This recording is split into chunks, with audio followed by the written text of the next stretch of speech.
after lots and lots of weeks of different seasons of the church year, going way back to Ash Wednesday, which was way back on Valentine's Day this year. We began the season of Lent, and then we went into the season of Easter, and then the last couple of Sundays we had a couple of particular feasts, Trinity Sunday, and then also last week was the body and the blood of Christ. But beginning this week now, we return to the green and to ordinary time and to our regular cycle of readings we left off way back in February. So this is about the structure and the order of the readings. We're just kind of reading things sequentially from chapter to chapter to chapter, particularly the gospel, through the next several weeks, and that will last until the beginning of Advent, which is way in the future at the end of November, the first part of December. So this is still very early in Mark's gospel. It's only chapter 3. Jesus has not really quite established himself fully yet. In fact, just before this particular scene that we hear today, Jesus had just named and called his closest followers, the 12 apostles, and they began to follow him from town to town, to village. And so when he enters into what is referred to as his home, it's not Nazareth, it's actually, I think, Capernaum is where he's at the present time. Mark says that he is challenged in this place, and that there are scribes who heard him in Jerusalem and doing different things, and they had witnessed, and also just before this as well, Jesus had been driving out spirits, unclean spirits out of people, and in Jesus' day, only someone who is seen of God could do such a thing. But the scribes and the Pharisees were very threatened by Jesus. They saw him as an affront to their own authority and power, their own ego, if you will. And so they didn't trust him, and so they didn't want to acknowledge him as one who was from God. So therefore, he is able to do this because he's possessed. It's Beelzebul, the prince of demons, that he's able to do this. He cannot be from God. There's no way that they want to admit that reality. And so Jesus launches into this parable.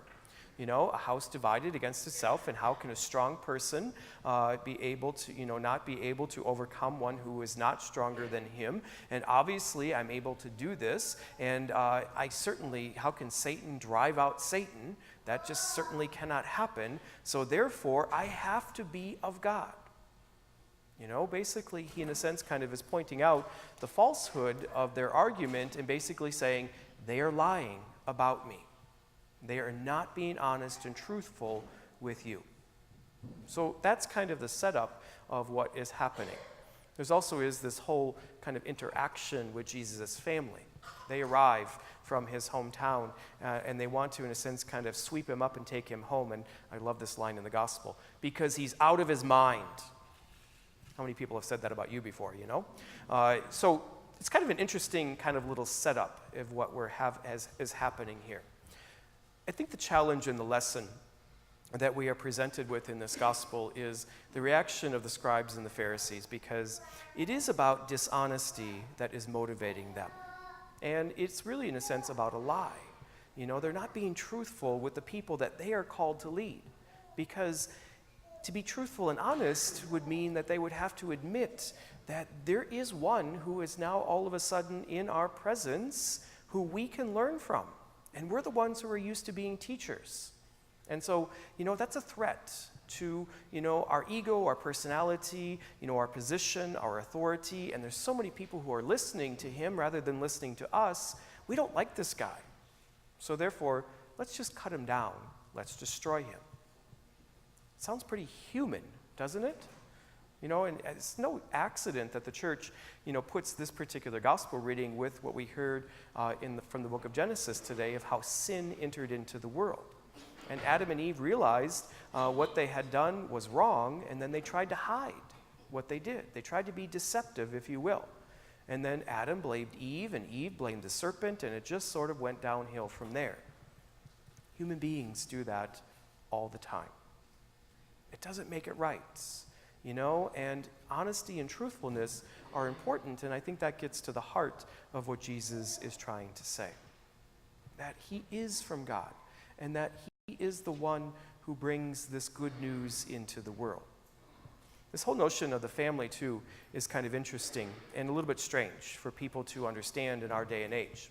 In Jesus' day, people had very little. There was hardly any material wealth. You didn't really have an opportunity to own land. You usually didn't even own the own dwelling, the home that you lived in. It was all dependent on someone else. So in a sense, you looked for anything that you could hang your hat on, that you could be proud of, that you could, in a sense, kind of engage in and say, this is what I'm hanging on to. And what that was a sense of honor. And your honor really came from your family. And so your family sort of stuck close together. People didn't go too far outside of the hometown in which they were born and raised. It's very different from the way we live today. People travel and they move to different parts of the country. They move to different towns, different states, sometimes even to different countries. And we're pretty free at being able to do that. So when Jesus starts moving around and wandering around, his family's like, he's lost his mind.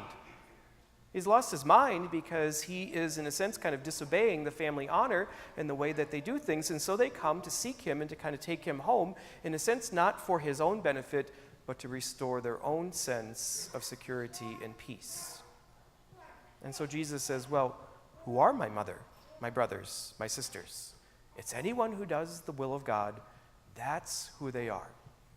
So when we care for the sick, when we feed the hungry, when we offer compassion to the dying, when we bury the dead, all those corporal works of mercy, we're doing the will of God. When we gather here to share worship in Eucharist, we're doing the will of God. Those are all part of being part of Jesus' family. And for that, he calls us his brothers and sisters. So those are important lessons for us to keep in mind and to think about as we share the good news this evening, and also the challenge to be honest in what we do and are honest with God and one another.